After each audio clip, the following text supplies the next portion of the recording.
Yeah. So I don't know. And that's fine. The people that don't believe it, you just have to look at their financial literacy, and you have to look at how much they understand about history. Because when you start looking back at history, you begin to understand that the beginning of transactions was peer-to-peer. It was bartering. But what happened? There was a technological limitation, because let's say you had a cow and I had 3 plots of land. Well, what if the 3 plots of land were worth 3/4 of a cow? There was no ability to really scale and build any sort of civilization until the introduction of coinage. And coinage wasn't just a monetary revolution, it's a technological advancement. Why? Because it can stand the test of time. It can be transported very easily. So Bitcoin is just a digitalization of coinage in a way that is easy to transact. If I was to take $100,000 from here to Dubai in gold bars, I would get stopped. I would get questioned. 100%. You have to declare that too. But I don't have to do that with crypto. Yeah. Because I don't have to go through the middleman. Exactly. I can just have a ledger. I can have a Trezor. I can literally just move it really quickly. And what I've come to realize is they've weaponized money, right, to keep people in control. And Bitcoin is an attempt to kind of move away from that weaponization into sovereignty so that we can once again go back to bartering peer-to-peer. Yeah. No, absolutely. And the government obviously wants to get involved in that so they can collect their little bit and then also regulate it and be like, oh, well, we're going to, take our cut. Because that's the only reason why they want to regulate is they want to get their money too. And think about it, not just them, but it's the banks. So for example, let's say, think about the taxation process from the moment you buy a good till the end of the transaction. I pay you for a good, I pay 7%. Now you have to pay taxes on that. Right? If you use the remainder of that money to buy something else, that gets taxed. Not only does it get taxed, but there's credit card fees on every single transaction that takes place. So what happens if you get rid of these transactions, these middlemen? These people can no longer make money, which obviously is their business. People think that the business of the bank is to hold your money. No, they make money on remittances. They make money on investing the things that you deposit. So when you begin to understand the banking system, you begin to understand the scam that it is, and that you don't actually need it. And Bitcoin, which is just kind of like the introductory to this entire ecosystem that is digital money, has allowed people to realize that you don't need banks. You just need technology that is fast enough, efficient enough, and trustworthy through code, because you're trusting code. You can see code. You don't have to trust a middleman. You don't have to trust an individual who usually has alternative motives. Yeah. Not only that, I find it interesting how, people trust the banks or whatever, and it's like, oh yeah, because they make money off of you putting money in there, and then as soon as you give them that money, they take it and they throw it somewhere else. They're giving it to someone that wants to invest it. That's what they want to do. That's how they make their money. Is giving it on interest. They make money on lending money on interest. Yeah. So the creation of, for example, the paper money was just a proof of ownership. That's all it was. Because, for example, let's say you had $100,000 worth of tokens or coins. You would just deposit that in the bank, and the bank would give you a receipt. People began to transact this receipt as the proof of money. So the fiat currency that we see today is just proof that you have money. It's no longer money, it's debt. And the moment you deposit the money inside the bank account, it's no longer yours. That's what people don't seem to understand. If you look at the terms and conditions, that's why it's FDIC insured up to $250,000, because everything else is literally seen as you lending money to the bank. That's why you get 0.01% interest, because it's a loan.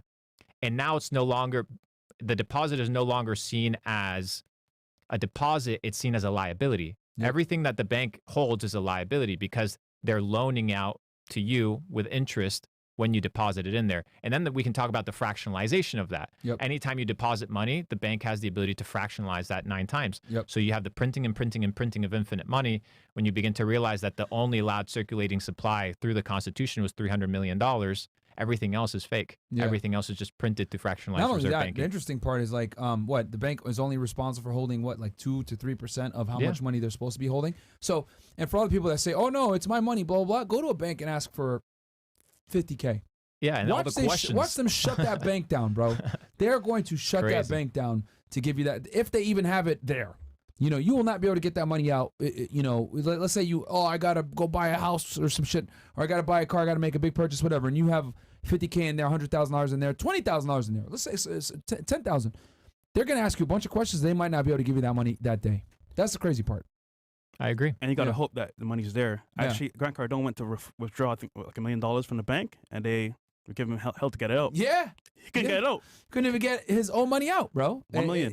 And that's crazy. And then if you want to deposit, it's even funnier. They're going to shut the bank. If you got like 100K you want to deposit in there, they're going to shut the bank down and ask you a bunch of questions. Well, add to that, look what happened in Canada with the truckers. That basically said, hey, we're going to stand up because we actually don't like what the government is doing. Yeah. And they started freezing bank accounts. Yeah. I think for them and for anyone that was helping them. You know James O'Keefe, the guy that does the undercover news reporting.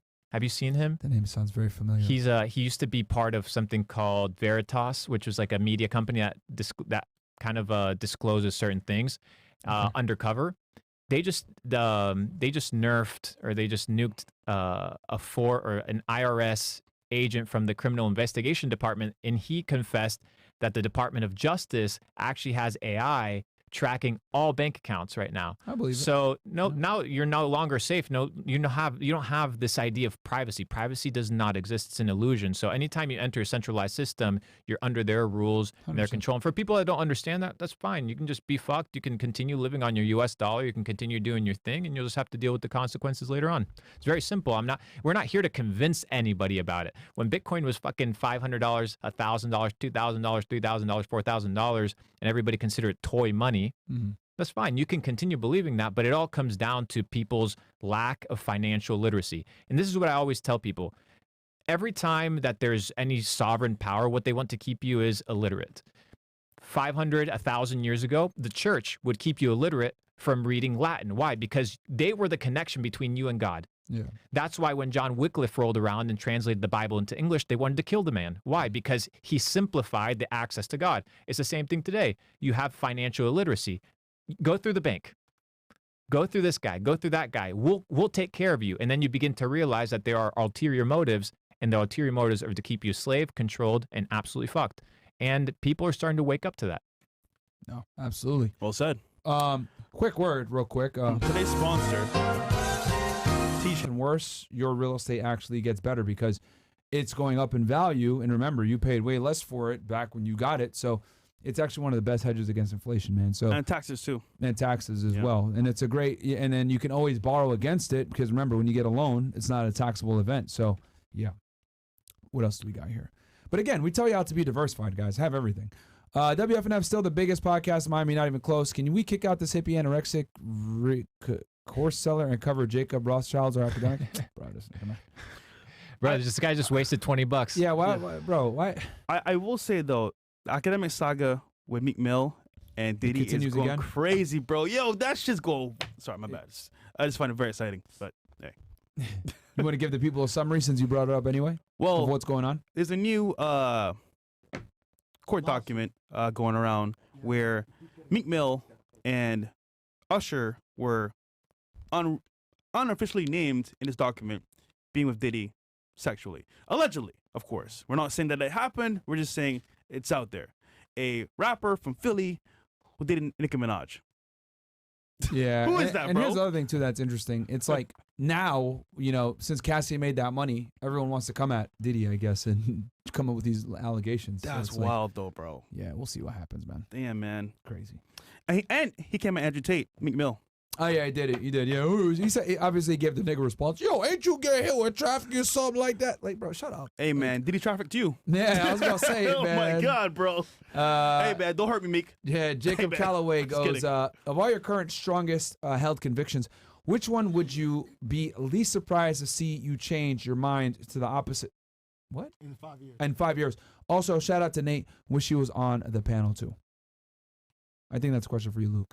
Yeah, I mean, just figure out what works for you. At the end of the day, it's just figuring out what is causing you to be unhealthy. If you're overweight, figure out if it's the seed oils that you're consuming. If you have brain fog, figure out if it's the tap water, if it's your lack of sleep, and just figure out how to live a healthy lifestyle. At the end of the day, it's not just one thing. It's a culmination of every action that you put together. So you need to be able to be conscientious about what you eat, how you move, what you drink, and it's a culmination of everything, so you need to live a full healthy lifestyle across the board. And that's what matters. At the end of the day, nobody can really oppose the fact that we live in a society that is not really running at optimal levels. And if you want to run at optimal levels and beat your competition and be at the top 1% of operating humans, you're going to have to do things that the bots aren't willing to do. The bots like their seed oils, the bots like their tap water, and they always say, fuck the gym. And that's just basically the outcome of their life. So just do the opposite of what the average individual is doing, and you'll probably live a better life.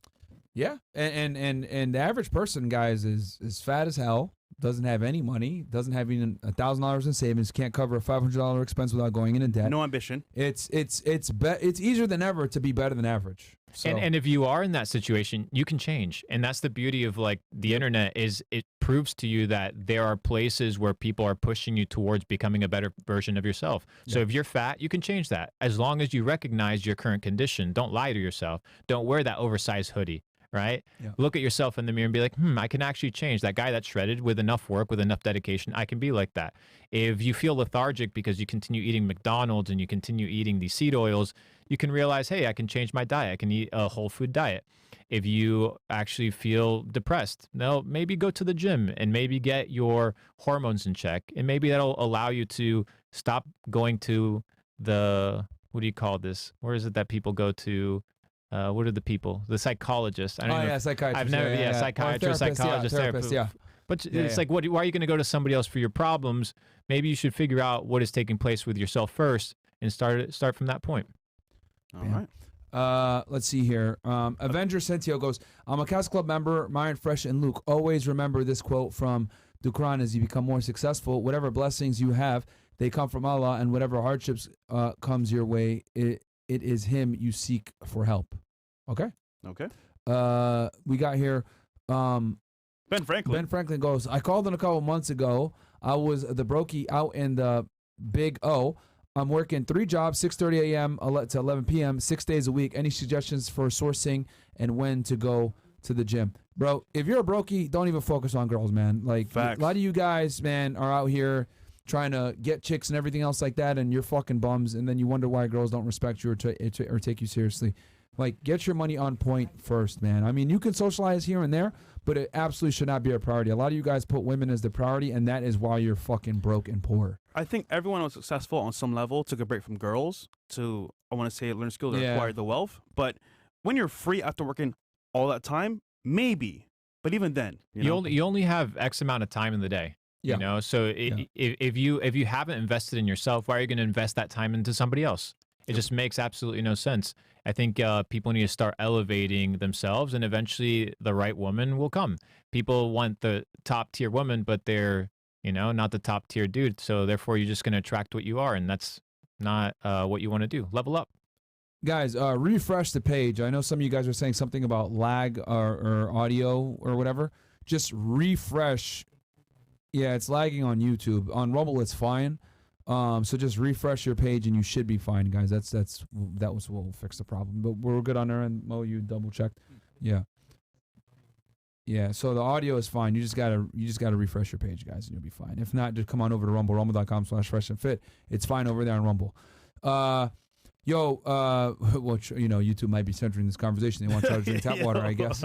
Myron, we need a stream weekly where you react to current picks, like what? Topics. Oh, topics. Okay. Like Bill's, you're killing me right now, man. Yeah, because of the okay. Current topics like Omelette, Meek Mill, etc., and why y'all have this dork on. He's a wannabe Tate. He is a scammer, fake teeth, fraud giraffe looking at motherfucker. F&F is too big for a fraud guest like this. You want to respond to that, Luke, or you want to just ignore him? It's up to you, bro. I mean, you just wasted $10. So Thank you, bro, for the money. Shout out to the boys. I've never understood. Like, here's the thing, guys. Some guests we bring on, y'all might like. Some guests you guys might not like. However, if a bunch of people say, yo, we want to see this person on, and we bring them on, it's like, then if you don't like the person, just don't watch the episode, man. Like, I never will understand the concept of